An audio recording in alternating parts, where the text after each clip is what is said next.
Bonjour à toutes et à tous. Je suis en compagnie de Francesca Lasorsa, qui est avocate comme moi au bureau de Grand Pré Jeux Liqueurs. Puis on va vous entretenir aujourd'hui sur le projet de loi 64, qui est aussi appelé loi 25. C'est toujours un petit peu la confusion au Québec parce que les numéros des projets de loi ne sont pas les mêmes que les lois une fois qu'elles sont adoptées, et qui est la loi sur la protection des renseignements personnels dans le secteur privé. C'est une loi qui va entrer en vigueur le 22 septembre 2023, à certaines exceptions près, puisque certains éléments vont entrer en vigueur dès le 22 septembre 2022, c'est-à-dire dans un mois. Alors, il était temps de vous proposer une formation, et c'est ce qu'on fait aujourd'hui avec le Speed Condo. Sachez que notre formation aujourd'hui, elle va porter sur cette loi au niveau des caméras de vidéosurveillance, de la sécurité, de la vidéosurveillance en copropriété. Vous allez avoir une autre formation dans quelques jours qui va se tenir avec Clément, Lucas et Pierre-Alexis Bombardier, qui, elle, portera plus sur le registre de la copropriété, puis les renseignements personnels dans l'administration de l'immeuble. Alors, cette formation qu'on vous propose aujourd'hui, c'est un peu la partie 2 de la formation qu'on avait commencé avec Marie-Cécile Bodéus il y a un mois ou deux de mémoire avant les vacances, dans lesquelles on vous avait déjà parlé des caméras et de vidéosurveillance. Et justement, Francesca va nous faire un petit résumé de ce qu'on s'était dit lors de cette formation. Exactement. Donc, en fait, ici, on va faire un rappel des bonnes pratiques sans nécessairement être une obligation à ce jour. Vous allez voir avec Maître Draoulec quelles obligations entrent en vigueur dans un mois, mais on fait quand même un rappel. Là, on a divisé en 7 points pour faciliter la compréhension et pour morceler un peu toutes ces obligations, puisque à chaque fois qu'on a des nouvelles lois, bien sûr, on doit toujours bien identifier qu'est-ce qui s'applique à nous à titre de syndicat. D'abord, la première chose qui entrera en vigueur l'an prochain, donc en 2023, c'est au niveau d'une politique. Donc, c'est d'adopter une politique qui doit inclure certains éléments, notamment pourquoi on a des caméras de surveillance en copropriété. Donc, il y a 2 raisons principales. Là. On parle d'abord au niveau du respect de la déclaration de copropriété. Donc, les vidéos de surveillance servent bien sûr à collecter des informations pour les gens qui ne respectent pas la déclaration de copropriété. Et il y a un enjeu de sécurité dans certaines copropriétés, notamment lorsqu'il y a des gens qui entrent par infraction, les vols de colis. Donc, c'est la deuxième raison qu'on peut trouver sur pourquoi on a recours à la vidéosurveillance. Ensuite, on doit avoir des règles d'installation et des règles d'utilisation. On doit également avoir les mesures de sécurité qui s'appliquent sur la collecte d'informations, que je vais vous décrire un peu plus en détail sur quelles mesures de sécurité un syndicat doit prendre et doit mettre dans sa politique. Ensuite, on a la durée de conservation. Ces images-là ne sont pas conservées, bien sûr, pendant des années. On parle à peu près de 30 jours de conservation et c'est habituellement ce qui est recommandé pour les bonnes pratiques. Et ensuite, on a également la gestion des demandes d'accès qui devra passer par une personne désignée. Et Ludovic en fera état par rapport à cette obligation qui entre en vigueur cette fois-ci le 22 septembre 2022. Ensuite, le deuxième rappel, c'est sur informer les occupants de la présence de caméras de surveillance. Donc, c'est la classique pancarte qui est installée, notamment qu'on voit à différents endroits. Par exemple, vous souriez, vous êtes filmé. C'est le genre de pancarte qui peut être affichée. Donc, il faut avoir une affiche qui indique que vous avez des caméras de surveillance. Ça ne peut pas être des caméras qui sont cachées et que les occupants ne savent pas, en fait. Et la troisième chose, excusez-moi, c'est de limiter la portée de la vidéosurveillance. Donc, on ne peut pas filmer partout en continu. Il y a une décision récente qui est sortie où on filmait un endroit à la piscine et c'était un endroit qui n'était pas, on ne pouvait pas justifier pourquoi on filmait à cet endroit-là. Donc, on doit avoir des bonnes raisons. Et bien sûr, on doit limiter la portée. On ne peut pas filmer partout. Notamment, on ne peut pas filmer, bien sûr, les entrées de vos copropriétaires. Ensuite, le quatrième point, c'est au niveau de la sécurité des images qui sont recueillies. On parle ici de, par exemple, le local doit être verrouillé. Il doit être également protégé. Les caméras de surveillance, le moniteur en soi, on ne peut pas être, par exemple, dans le lobby et tous les copropriétaires peuvent voir là, ce qui se passe sur les différentes caméras. Donc, ça doit être dans un local, là, bien sûr, verrouillé et accessible à des personnes spécifiques et qui vont être désignés là, par le conseil d'administration. Ensuite, on doit également limiter cet accès-là. Comment? Bien sûr, c'est par des mots de passe là, ou des images cryptées. Donc, on ne peut pas laisser là, le moniteur au niveau des caméras libre à tous et que tout le monde puisse y accéder. Il doit y avoir un mot de passe et on doit entrer via mot de passe ou image cryptée, bien sûr. Et également, on doit sensibiliser les personnes sur l'importance de la vie privée. Lorsqu'on filme quelqu'un, bien sûr, il y a une certaine atteinte là, à la vie privée. Donc, on doit s'assurer que tous et chacun soient au courant là, de cet aspect-là et qu'on ne peut pas utiliser ces images pour n'importe quelle raison. Et la personne, en fait, qui est désignée pour regarder ces enregistrements doit elle-même être sensibilisée à la question du droit au respect de la vie privée quand elle regarde ces images-là. Exactement, de toujours se souvenir, là, en fait, là, qu'il y a une raison pourquoi elle regarde ces images-là et non par simple curiosité ou par simple, là, comme par voyeurisme, si on veut. Là. Ensuite, le cinquième point, c'est de limiter l'accès aux images recueillies et leur utilisation. Donc, qui peut avoir accès à ces images-là? Comme Ludovic a ouvert un peu la porte, là, bien sûr, il va y avoir une personne désignée qui pourra regarder ces images. Ce n'est pas tout le conseil d'administration qui peut regarder les images. Ce n'est pas tous les copropriétaires non plus. C'est vraiment une personne qui sera désignée. Et on doit prévoir à quelle fin on regarde ces images-là. On ne peut pas simplement regarder les images pour le simple plaisir. Par exemple, vous pouvez regarder les images si on vous indique qu'il y a eu une infraction à la déclaration de copropriété à un certain moment, à une certaine heure. Et là, vous pouvez regarder, la personne désignée peut regarder les images pour compiler des preuves pour l'atteinte et la non-respect de la déclaration de copropriété.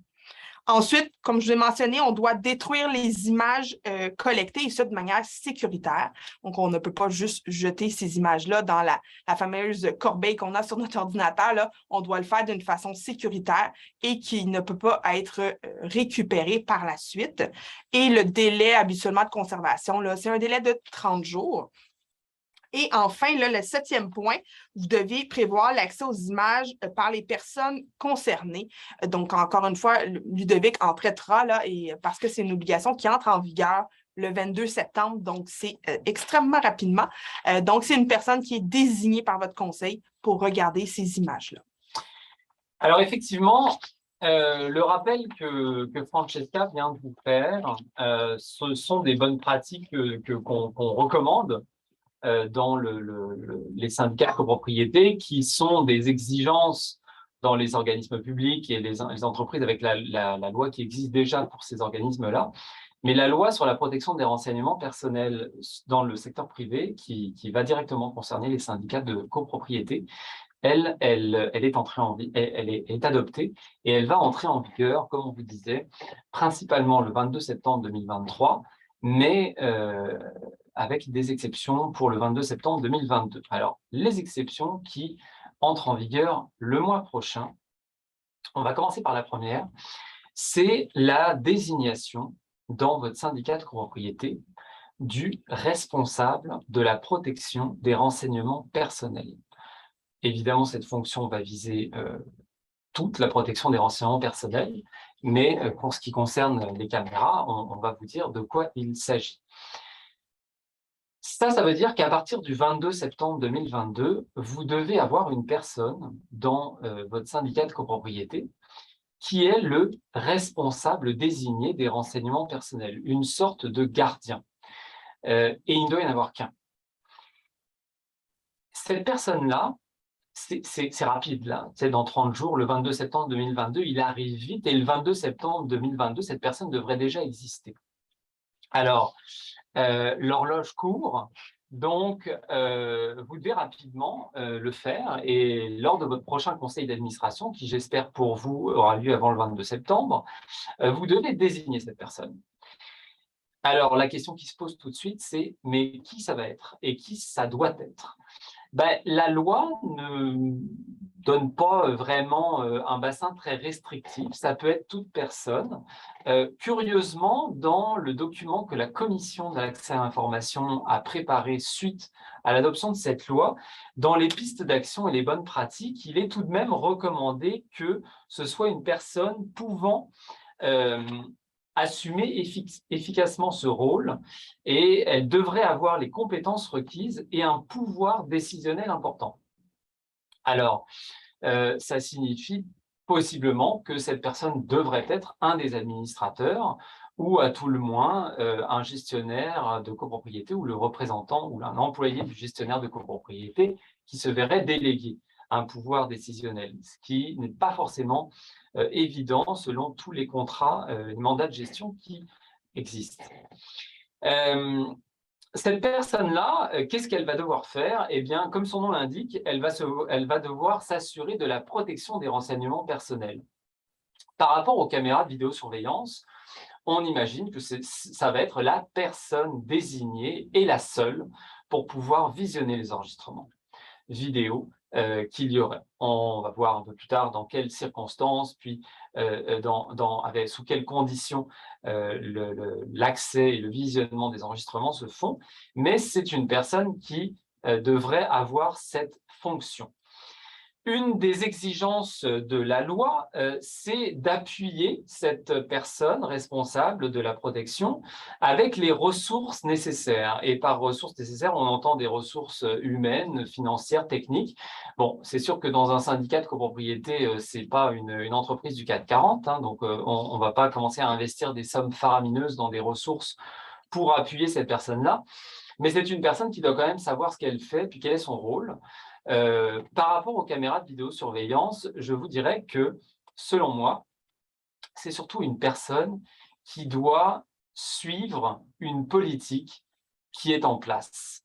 Et c'est là qu'on arrive un peu au chien qui se mord la queue, parce que la fameuse politique qui doit être en place par rapport à l'installation, à l'utilisation, à l'accès et à la copie des enregistrements des caméras de vidéosurveillance, vous avez l'obligation d'en avoir une seulement à partir du 22 septembre 2023. Ce qui est un peu absurde parce que dès le 22 septembre 2022, vous devez avoir une personne qui est responsable. Et la personne responsable doit savoir ce qu'elle doit faire.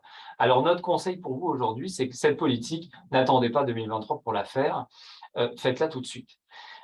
Comme Francesca vous l'a dit, c'est une politique qui va devoir viser la raison pour laquelle vous recourez à la vidéosurveillance dans votre immeuble, les règles d'installation des caméras de vidéosurveillance, les règles d'utilisation, les mesures de sécurité qui sont en place pour protéger la confidentialité ou en tout cas la vie privée des occupants et des personnes qui sont filmées, la durée de conservation des enregistrements, la gestion des demandes d'accès, et ça peut être également l'occasion d'y indiquer justement où sont placées les caméras, quels seront leurs nombres et à quel moment elles seront en fonction dans l'immeuble.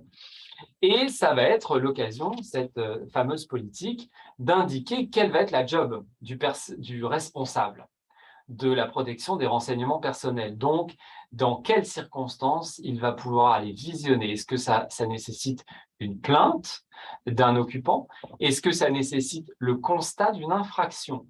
Comme par exemple, on arrive un jour dans le hall d'entrée de l'immeuble et ça sent l'urine de chien ou l'urine de chat, enfin peu importe, l'urine d'animal. Est-ce que c'est une condition, une circonstance qui justifie d'aller consulter les enregistrements vidéo de la journée pour voir qui a commis cette infraction ou en tout cas, qu'est-ce qui s'est passé? Ce n'est pas nécessairement quelque chose qui le justifie parce que la personne responsable risque en faisant ça de se retrouver devant devant la captation d'une journée, l'intégralité d'une journée où il va peut-être voir des choses qu'il n'est pas supposé voir, puisqu'elles concernent la vie privée des occupants. Il faut ensuite, pour savoir quel renseignement personnel protéger, le responsable doit savoir de quel renseignement personnel on parle. Fait que vous devez vous faire une tête dans votre copropriété de « mais c'est quoi les renseignements personnels dont on parle ?» Pour ce qui concerne le registre de la copropriété, vous le verrez dans la formation suivante avec Clément et Pierre-Alexis qui vous feront un peu cet inventaire-là. Pour ce qui est des caméras de vidéosurveillance, on peut se poser la question, quels sont les renseignements personnels qu'on vise à protéger? Je pense qu'on parle plutôt de quels sont les mouvements de la vie privée des occupants qu'on tend à protéger et qui tendent à être captés.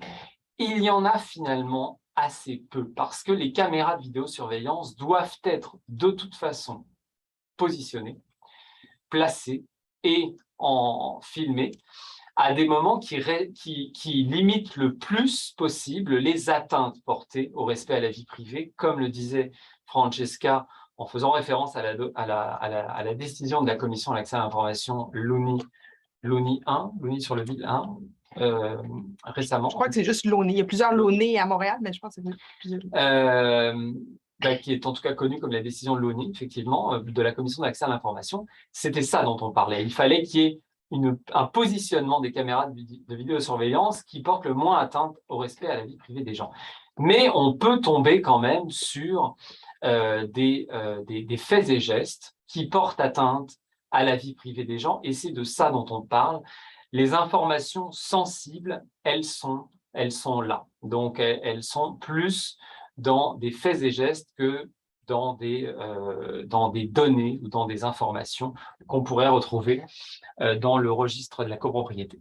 Et concernant la politique, et je vois les questions là, venir et pour essayer de répondre le plus possible, est-ce que cette politique-là doit être adoptée en assemblée ou le Conseil peut simplement la rédiger et la mettre à titre de règlement? Là, ça, c'est une politique. Ça dépend à quel point vous êtes loquace dans la politique que vous allez rédiger. Mais c'est une politique qui peut être envisagée comme un règlement de gestion, si vous avez déjà des caméras de vidéosurveillance sur place et qui est ratifiée à la prochaine Assemblée. Mais c'est définitivement quelque chose qu'il faudrait de toute façon passer en Assemblée pour que ce soit su.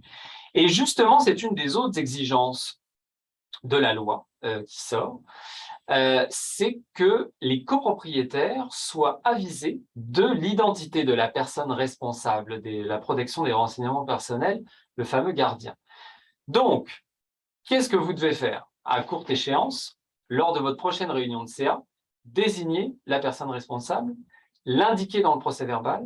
De cette façon, comme vous devez envoyer le procès-verbal dans les 30 jours de la réunion à tous les copropriétaires vont de cette façon le savoir, être avisés de l'identité de la personne responsable.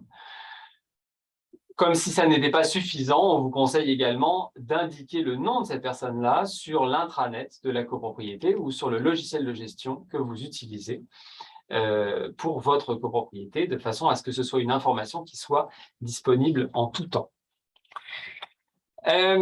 Deuxième chose qui doit être en vigueur dès le 22 septembre 2022, c'est un nouveau registre à ajouter dans votre registre de la copropriété. Le registre des incidents de confidentialité. Alors ça, c'est une autre chose que vous allez devoir gérer, vous ou vos gestionnaires de copropriété, mais qui, selon moi, sera quand même quelque chose d'extrêmement rare. Mais en fait, ce qu'on vient vous dire, c'est que en cas d'incident de confidentialité qui implique un renseignement personnel, là, vous devez, en tant que syndicat, prendre les mesures raisonnables pour diminuer les risques qu'un préjudice soit causé aux personnes dont les renseignements personnels sont concernés et, pour l'avenir, éviter que de nouveaux incidents se produisent.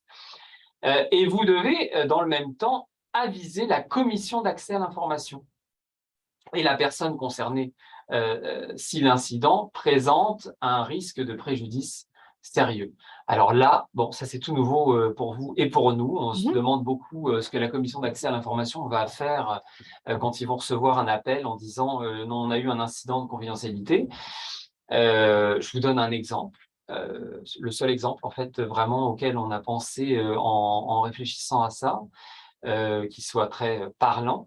Vous avez par exemple le gardien qui, en visionnant les caméras de sécurité pour X ou Y raison qui est justifiée, tombe sur un adultère. Donc, il constate deux personnes qui s'embrassent, qui sait ne pas être ensemble, et dans le hall d'entrée de l'immeuble ou dans les espaces communs, dans les espaces récréatifs. Et il n'est pas supposé voir ça, mais n'en tenant plus, il en parle avec son conjoint ou sa conjointe, et en lui disant que c'est un secret, qu'il ne doit absolument pas le répéter, mais qu'il est en pleine zone de confiance, ce ne sera pas répété. Mais le conjoint ou la conjointe, n'en tenant plus, On parle à la en piscine. parle également à ses amis à la piscine. Et là, d'une traînée de poudre, bon, tout le monde le sait. Donc ça, c'est clairement un incident de confidentialité qu'il faut gérer et qui peut avoir des incidences graves sur la vie privée des personnes concernées. Et ça peut être également là, un exemple aussi, par exemple, que le gardien laisse le local déverrouillé et quelqu'un entre et voit les caméras. Ça peut être également un incident. C'est sûr que la personne doit verrouiller le local, mais ça peut être le genre d'incident qui pourrait être rapporté si une personne qui ne devait pas voir les caméras voit les caméras. Et là, on vous parle de local, hein, mais maintenant, avec les technologies, le gardien va probablement avoir ça sur son ordinateur portable, sur son téléphone Android ou quoi. Alors là, à plus forte raison, il faut qu'il y ait une protection par mot de passe, non seulement du téléphone ou de l'ordinateur, mais selon moi, une protection par mot de passe également pour accéder aux images une fois qu'on est connecté sur l'ordinateur. Donc, pour ce qui est du 22 septembre 2022, je vous dirais que, grosso modo, c'est pas mal tout ce qu'il va falloir faire, mais c'est quand même beaucoup. Vous avez l'obligation de désigner un représentant et de mettre en place votre registre d'incidents de confidentialité. Et d'avoir clairement déjà l'adresse courriel de la commission de l'accès à l'information sous le bras, au cas où il vous arrive quelque chose de cette nature. Et en amont de ça, on vous recommande fortement de déjà avoir votre politique, même si effectivement l'établissement des politiques et des pratiques encadrant la gouvernance des renseignements personnels, c'est une obligation pour septembre 2023.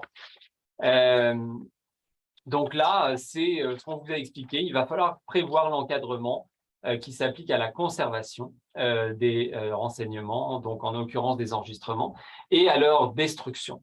Les rôles, les responsabilités des membres du personnel, au niveau des administrateurs, du gestionnaire et de la personne responsable. En septembre 2023, mais bon, je ne m'étendrai pas sur les obligations de septembre 2023 et de septembre 2024 parce qu'on n'y est pas encore rendu et que pour septembre 2022, je pense que vous avez déjà suffisamment de travail, de quoi vous occuper, mais c'est surtout de ça dont on parle. Il va y avoir également en 2023 beaucoup de règles à respecter sur le consentement à la collecte, à la communication et à l'utilisation des renseignements personnels. Donc là encore, pour ce qui est des caméras de vidéosurveillance, il est bien important en copropriété de ne pas du tout prendre l'installation des caméras de vidéosurveillance à la légère. Parce que votre consentement des copropriétaires à être filmé, il va passer par ça. On est en copropriété, donc on sait qu'il y a très très peu de décisions qui requièrent l'unanimité. Donc, votre vote en assemblée pour l'installation des caméras de vidéosurveillance, ça va être ça, votre passerelle pour pouvoir justifier que vous avez obtenu le consentement à ce que les gens soient filmés, à ce que les enregistrements soient pris pendant une durée que vous aurez prévue à la politique et que les enregistrements soient éventuellement utilisés dans les conditions que vous allez fixer. Alors justement, ces conditions, parlons-en un petit peu, 5 dernières minutes qui nous restent. Les conditions dans lesquelles dans lesquelles le responsable de la protection des renseignements personnels de votre immeuble va pouvoir aller consulter.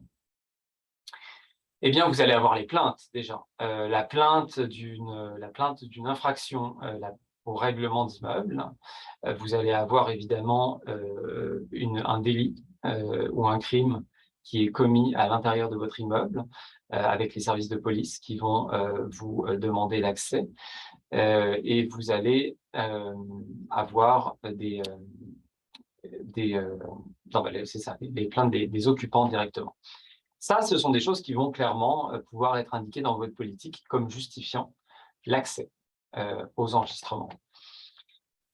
Au-delà de ça, on ne veut pas que le responsable puisse aller consulter, puisse aller ouérer les enregistrements à son bon vouloir en quête d'infraction pour pouvoir imposer des pénalités. Ce n'est pas vraiment quelque chose qu'on recherche sans qu'il y ait une base. En général, quand il y a une infraction, on le voit, donc ça le justifie de pouvoir aller consulter des enregistrements, mais vous avez des infractions invisibles. Comme par exemple une copropriété où seulement les petits animaux domestiques sont autorisés, par exemple de moins de 20 livres, avec l'obligation de tenir l'animal dans ses bras quand on est dans les parties communes, pour ne pas effrayer les enfants ou les gens qui ont peur des animaux. Eh bien, vous pouvez avoir une personne qui, à 22h30, ne voit personne dans le corridor, ne voit personne dans l'ascenseur, et quand il est rendu dans son corridor d'étage, ne voit personne dans le corridor d'étage, mais il ne va pas prendre son animal dans les bras. Il va être en infraction du règlement. Mais personne ne le sait, personne ne le voit, il n'y a pas de problème, ça ne connaît de préjudice à personne. Mais l'administrateur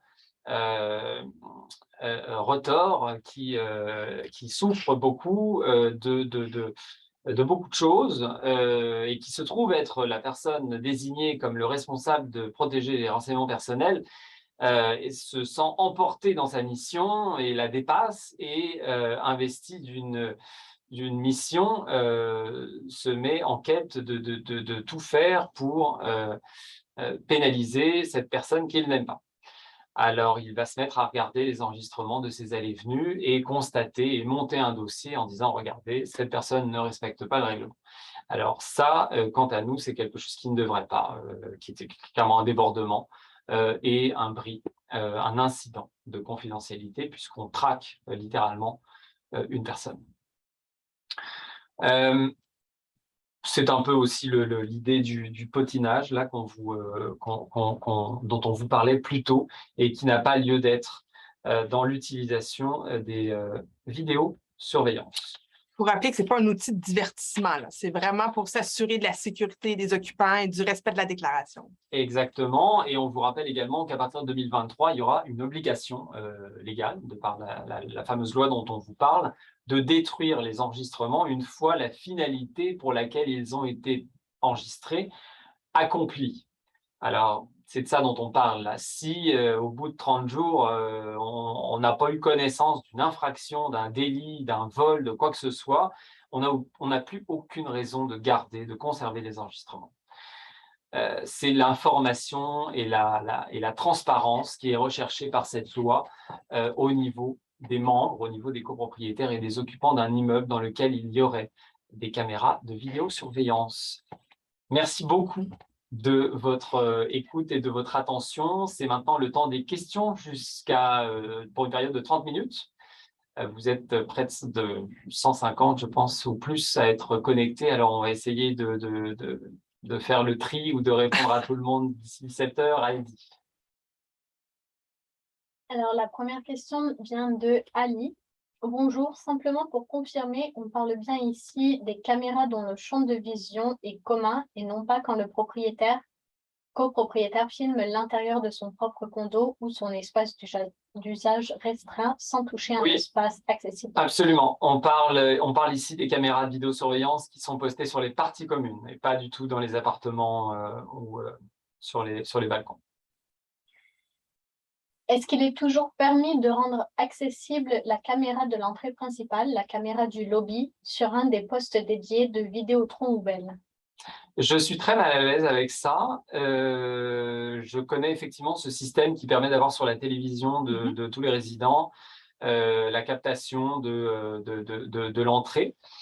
C'est un peu problématique de voir ça. Je pense je pense qu'on le voit de moins en moins avec le développement des intercoms et des digicodes qui fait que on peut personnellement avoir la vidéo du hall d'entrée quand la personne arrive. Parce que c'est ça, je n'irai pas jusqu'à dire que c'est une atteinte au respect à la vie privée parce que on est dans un immeuble en copropriété. Quand on est dans un hall d'entrée qu'on arrive, on s'attend à être vu. Mais quand même, je trouve que filmer ce lieu de passage qui permet de voir les allées et venues de tous ces résidents, c'est un peu, je ne vois pas la nécessité de ça. La nécessité, elle est là si l'immeuble n'est pas équipé d'un intercom qui permet de personnellement voir ses propres invités quand ils arrivent. Ah. Donc, le délai de 30 jours de conservation, est-ce que c'est un minimum ou un maximum? C'est une recommandation. En fait, il n'y a pas de délai indiqué à la loi. C'est simplement là, un délai qu'on suggère, mais la loi ne prévoit rien pour l'instant. C'est la recommandation généralement admise par la Commission d'accès à l'information. Alors, une question de Marc-André. Bonjour, dans les condos où j'ai la gestion, nous avons des agents de sécurité qui ont accès aux caméras en tout temps, en plus du gestionnaire ou du membre du conseil d'administration qui sera désigné. Est-ce que cela respecte le projet de loi? Non. Que ce soit une personne.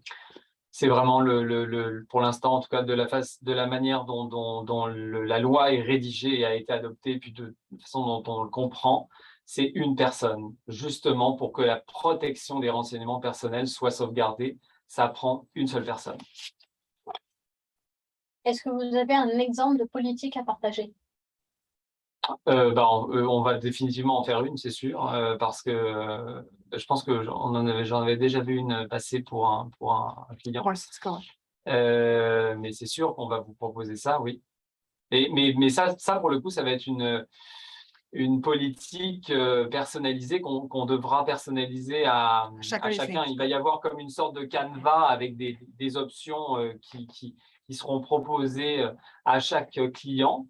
Mais il va falloir que chaque syndicat nous dise vers quoi ils veulent s'orienter parce que les politiques ne peuvent pas être les mêmes en fonction de tous les immeubles, de par leur taille, de par la nature de leurs espaces communs et de par l'ampleur du système de vidéosurveillance. Donc, prochaine question. Est-ce qu'un copropriétaire peut installer une caméra sans l'autorisation du syndicat sur une partie commune, à l'extérieur, dans une cage d'escalier par exemple, même si l'angle ne filme que sa porte privative et le palier, qui est à usage restreint? Je dirais non, puisque c'est sur une partie commune et donc ça nécessite l'approbation en assemblée. Parfait. Si un copropriétaire a eu du vandalisme sur son véhicule et demande de voir les caméras de garage, a-t-il le droit de regarder les caméras avec la personne désignée? Alors, ça, c'est intéressant. C'est justement la question de la gestion des demandes d'accès, des demandes de communication, des enregistrements. Bon. La personne qui est filmée dans l'enregistrement a un droit d'accéder, a un droit d'obtenir communication des enregistrements. Par extension, ces biens sont également visés. Donc, définitivement, si l'enregistrement concerne son véhicule qui a été vandalisé, il a le droit d'avoir accès à l'enregistrement. Est-ce que les syndicats peuvent désigner plus d'une personne? Ça, je pense qu'on a déjà répondu. Non, qu'une seule personne autorisée. Exact.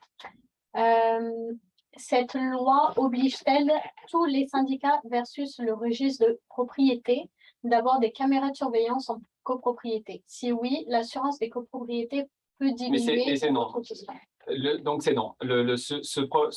Cette loi n'exige pas des syndicats de copropriété l'installation de caméras de vidéosurveillance. Et est-ce qu'un copropriétaire peut s'installer un système de caméra? Mais si c'est dans les parties communes, Comme non. Francesca a dit, on ne peut pas installer des choses sur les parties communes sans l'autorisation de l'Assemblée des copropriétaires. On peut installer des caméras chez soi, pas de problème. Est-ce qu'un copropriétaire peut installer à sa porte une sonnette avec caméra? Alors, c'est les JUDA, les fameux JUDA électroniques, qui, pour ceux qui ne connaissent pas, à la place de votre JUDA, c'est une machine électronique qui, curieusement, se met en fonction et enregistre automatiquement quand quelqu'un est à la porte, quand il y a du mouvement devant la porte ou quand quelqu'un sonne à la porte. Donc, ça enregistre, ce qui permet de savoir que quand vous n'êtes pas là, quand vous êtes en vacances, quelle personne est venue ou quel colis vous a été laissé. Bon. Ces systèmes-là sont un peu problématiques parce qu'ils filment les parties communes, mais pas de manière continue, de manière ponctuelle. Puis, je ne pense pas que les enregistrements soient conservés, soient conservables par le copropriétaire. De toute façon, c'est quelque chose qui est installé à l'intérieur de la partie privative et qui, somme toute, ne filme que le devant de la partie privative, donc dans la partie commune, mais le devant de la partie privative. Donc, c'est quelque chose que vous pouvez réglementer dans la copropriété, mais si ça ne l'est pas, je vois difficilement la possibilité de l'interdire. Mais il faudrait quand même indiquer que c'est filmé. À qui? Aux personnes, de toute façon, devant, exactement. Oui, effectivement. Sur la porte, ce serait requis d'avoir une petite affichette comme pour les parties communes, souriez, vous êtes filmé. Enfin, ce ne serait pas souriez, vous êtes filmé, en l'occurrence, ce serait vous êtes filmé. Cette porte est équipée d'un JUDA qui filme. Alors, prochaine question. Une caméra dans une salle d'exercice orientée vers les portes de sortie et qui permet de voir les gens s'entraîner. Le CA dit qu'il veut voir si certains n'utilisent pas bien les appareils, etc. Est-ce justifiable, à votre avis? C'est pour prendre à moins que vous avez un règlement qui exige, c'est peut-être pour les bris des équipements, là. Si c'est pour les bris des équipements, puis vous avez une problématique parce que les gens utilisent mal les haltères ou lancent les haltères ou font des bris, ça peut être justifiable. Mais on vous rappelle la décision là, du LONI concernant une piscine où on a dit que ce n'était pas justifié de filmer en continu. Donc ici, ça doit être justifié par un historique quelconque. Oui, ou des problèmes d'insonorisation dans les unités d'en dessous.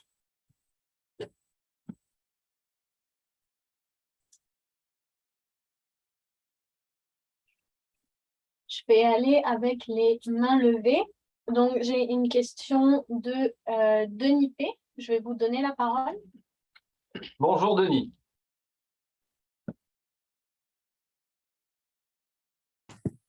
Oui, bonjour à vous. Excusez-moi, le temps de trouver mute. En fait, une des questions que j'ai mises dans le chat a déjà été répondue.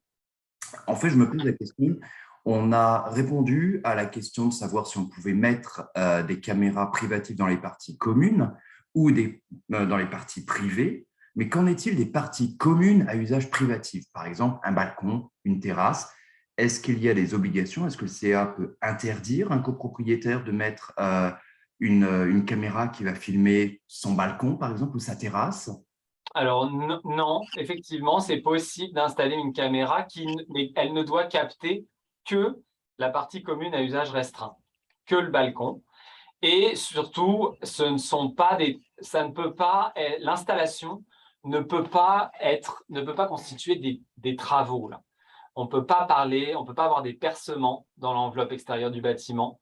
On ne peut pas avoir de percements dans les dalles de balcon. Ça doit vraiment être quelque chose avec une batterie intégrée. Ne peut pas être des travaux. Là. Sinon, ça doit être autorisé par l'Assemblée.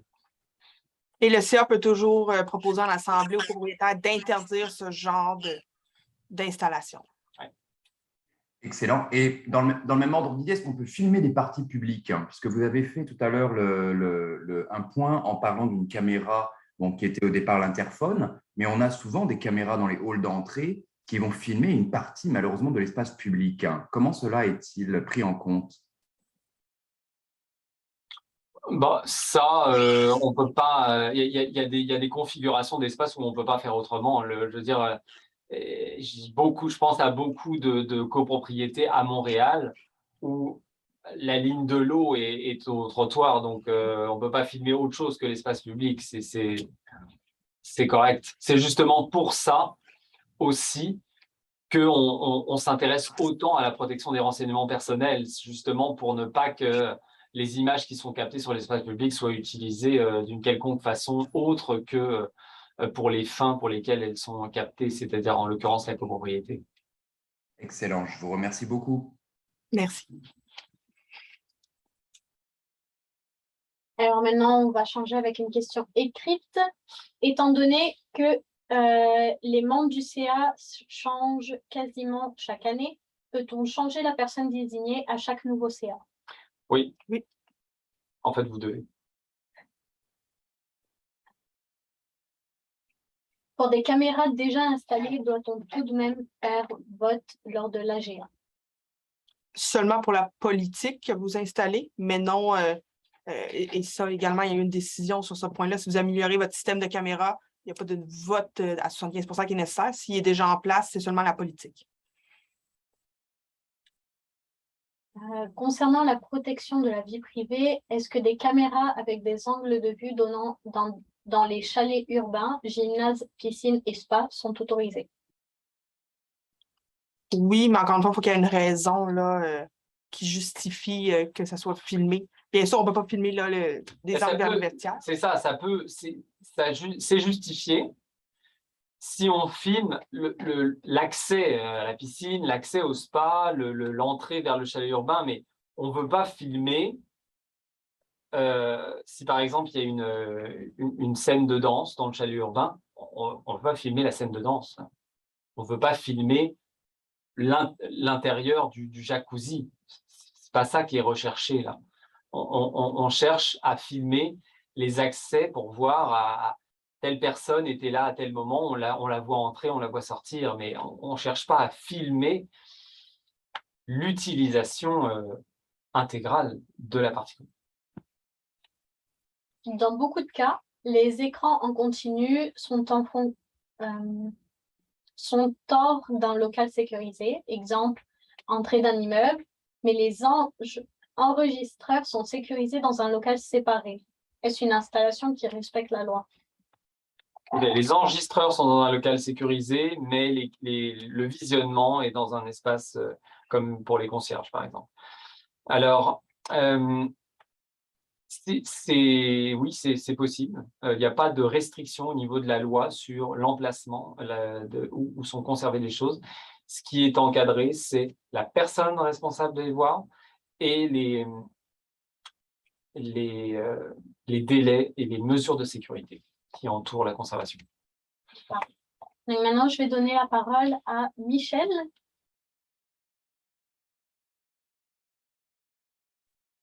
Bonjour, écoutez, je pense que j'ai un petit problème à votre réponse concernant les mesures de surveillance dans les copropriétés parce qu'on a des gardiens. Quand on a plusieurs bâtisses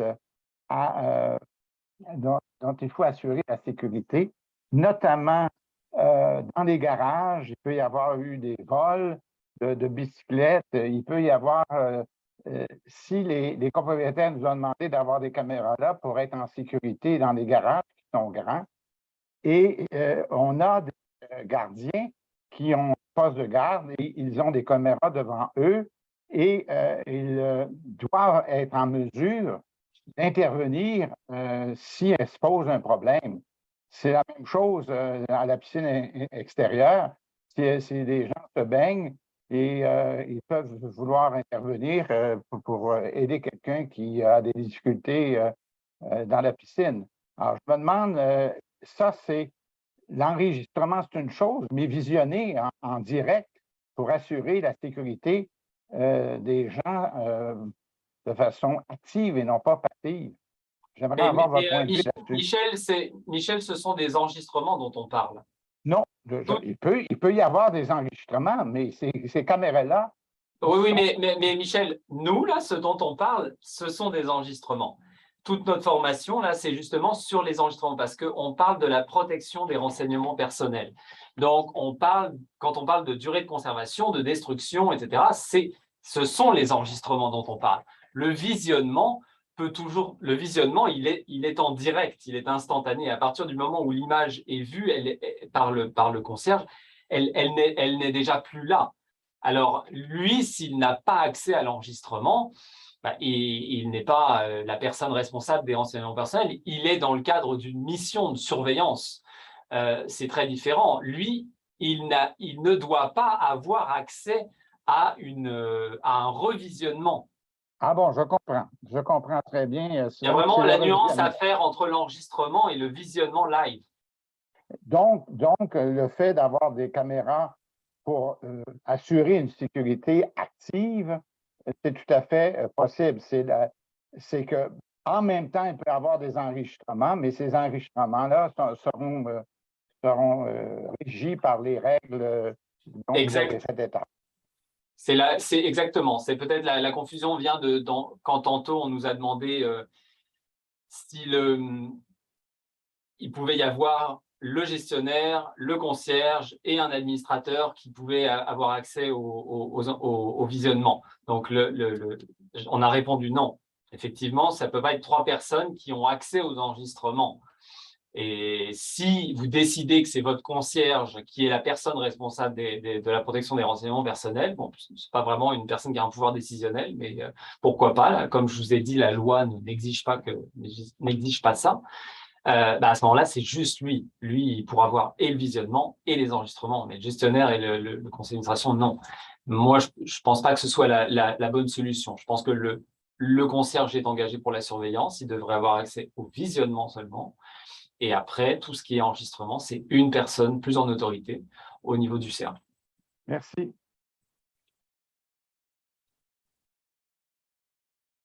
Donc, on va passer. Je vais donner la parole à Robert.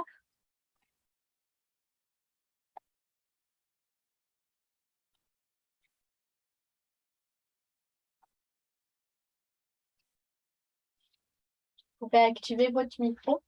Robert, c'est à vous. Je crois que c'est Monsieur Robert. Monsieur Robert. Alain Robert, peut-être. André Robert, peut-être. Oui, est-ce que vous m'entendez? Voilà. Oui, on vous entend très bien. Alors, est-ce que c'est Alain ou André? OK, une question pour vous. Nous, on a 3 syndicats dans lesquels le stationnement intérieur, il est commun pour les 3 syndicats. Ma question, on veut installer justement des caméras dans le stationnement. Ma question est la suivante. Est-ce qu'on peut avoir un gardien pour chaque syndicat? Autrement dit, 3 gardiens, 3 gestionnaires, si vous voulez, des caméras de surveillance? Parce que tantôt, il avait dit seulement une personne. Mais Sauf c'est que un donc, système de caméra. pardon? C'est un système de caméra. Un système de caméra pour 3 syndicats de 32 condos chaque. Vous êtes vraiment 3 syndicats. Exact. Le garage, il est dans quel syndicat? Il est dans les 3 syndicats. Ah, il y a une porte de garage qui fait tout. Et le stationnement, il va partout dans les 3, au sous-sol, les 3 immeubles. C'est vraiment 3 tours du Nadir au Zénith qui sont collés les unes aux autres. Eh bien, il y a un espace. Bien, le stationnement, lui, il est commun pour les 3 syndicats. Ouais. Et vous n'avez pas un syndicat horizontal qui gère ce stationnement-là? Non. Oui, c'est vraiment 3 syndicats. Bon.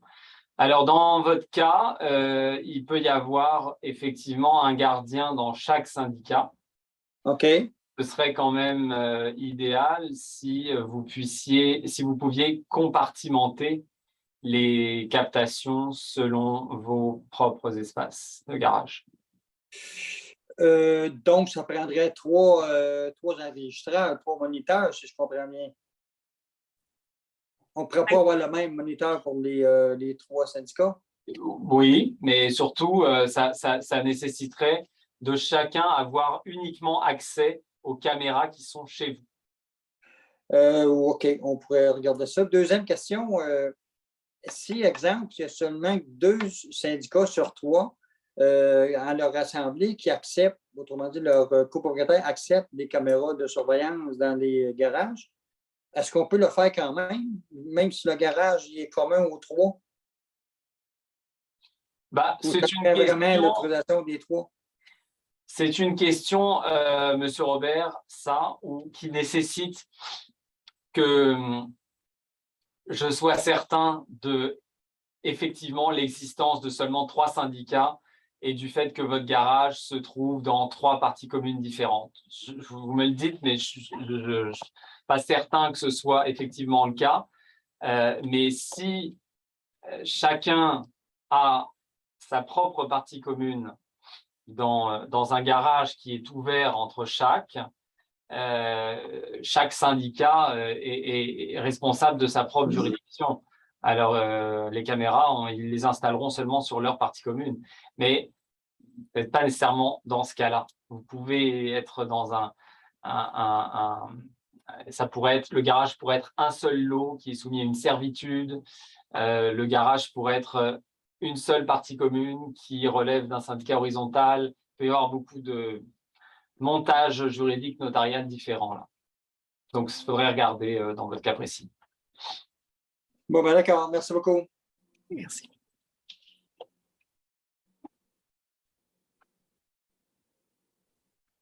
Alors maintenant, on va donner la parole à Francine.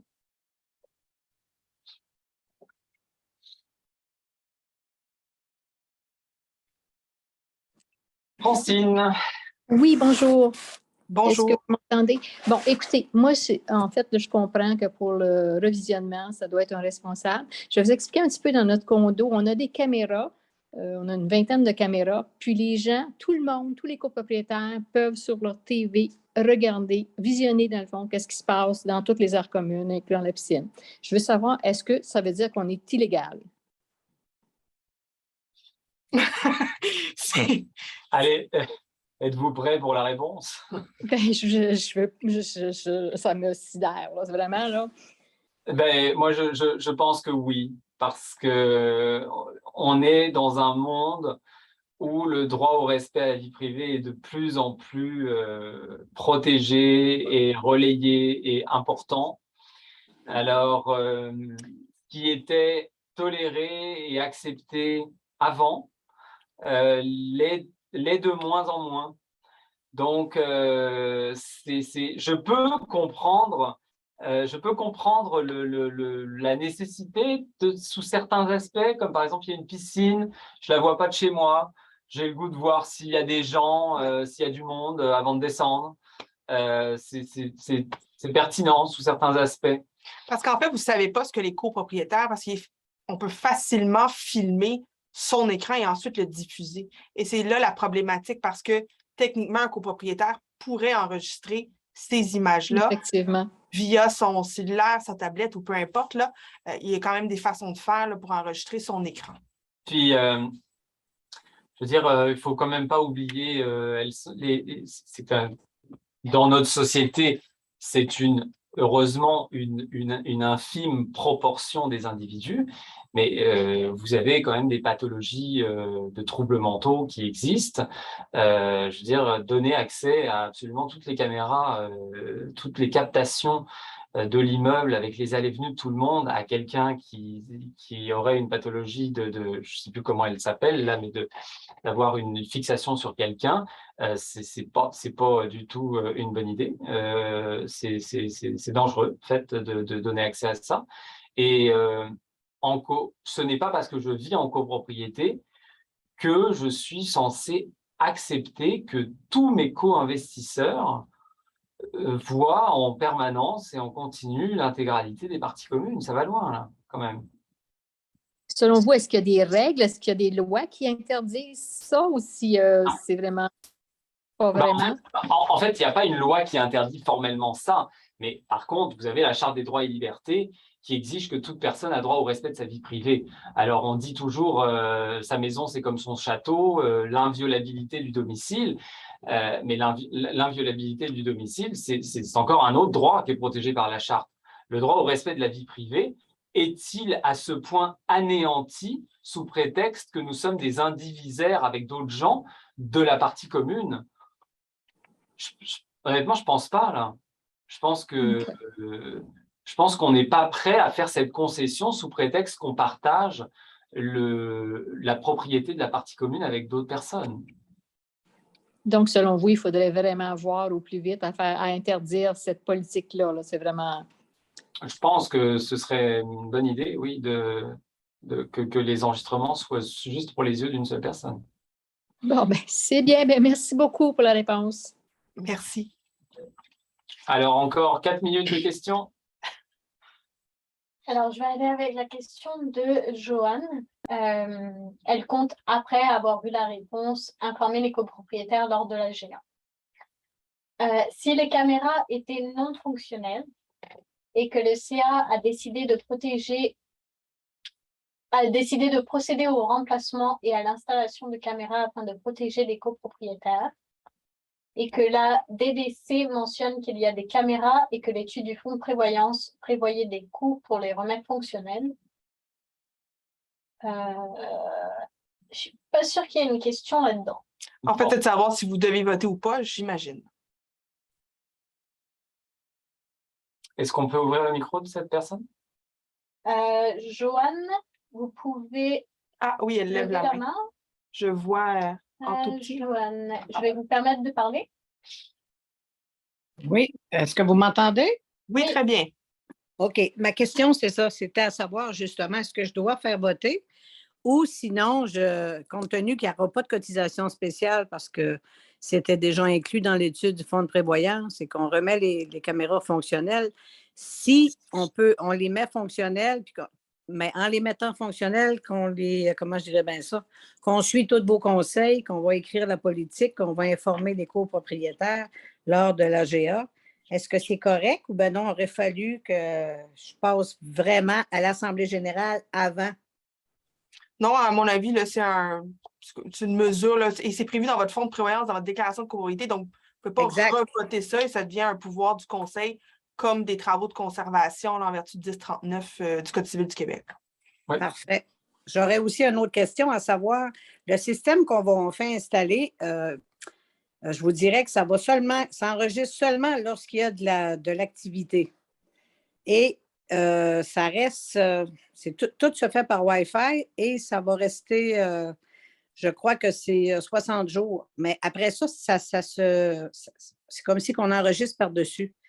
Est-ce qu'il y a quelque chose de prévu comme dans la loi pour ça ou est-ce qu'il faut que je garde déjà tout ça enregistré puis que je remette un autre système en place pour tout le temps garder ce que c'est que j'ai enregistré les mois précédents?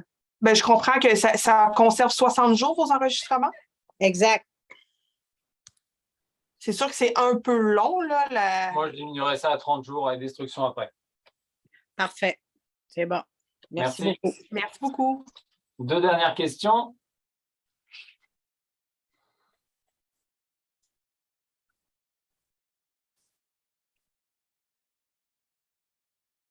Alors, je vais donner la parole à M. Marc-André Martineau.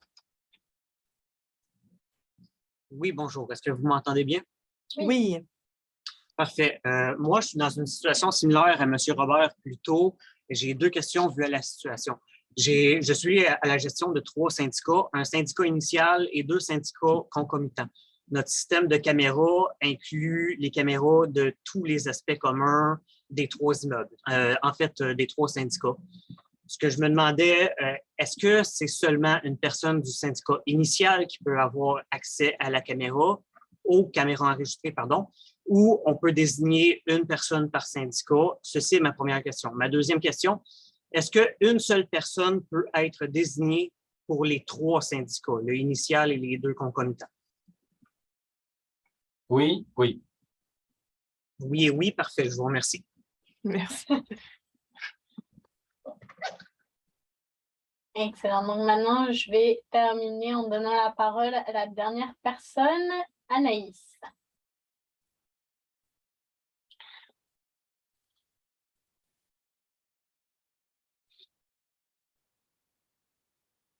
Je vois que vous avez activé votre micro, vous pouvez parler.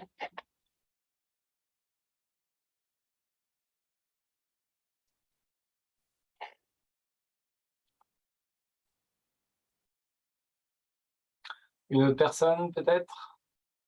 Ouais. Donc, on va passer à la main levée de Gilles Lemieux.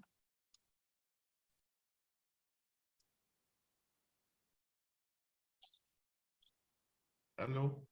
Bonjour. Bonjour. Bonjour à vous deux. Au sujet de la personne responsable, pouvez-vous confirmer que je comprends bien?